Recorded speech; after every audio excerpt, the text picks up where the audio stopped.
প্রতিবারের মতো রঙের ছটা ও উৎসবের আমেজ থাকলেও এবার ভিন্ন আয়োজনে বরণ করা হয়েছে নববর্ষকে। এবারের আয়োজনে রাখা হয়েছে বিশেষ মোটিভ ফেসিস্টের মুখায়বব। এ নিয়ে প্রধান উপদেষ্টার প্রেস সচিব শফিকুল আলম তার ফেসবুক প্রোফাইলে একটি স্ট্যাটাস দিয়েছেন। সোমবার সকাল 10:30টার দিকে দেওয়া এক স্ট্যাটাসে তিনি লেখেন, আপা তার ওয়াদা রাখলেন, ফিরে আসলেন আরও ভয়ঙ্কর রূপে। এদিন সকাল 9টার পর ঢাকা বিশ্ববিদ্যালয়ের চারুকলা অনুষদ প্রাঙ্গণ থেকে আনন্দ শোভাযাত্রা শুরু হয়।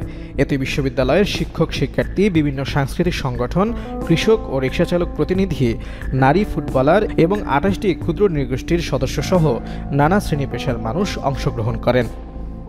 শোভাযাত্রায় বর্ণিল মুখোশ, রঙিন পোস্টার, প্লেকার্ড ও ঐতিহ্যবাহী সাজসজ্জায় উৎসব মুখর হয়ে ওঠে।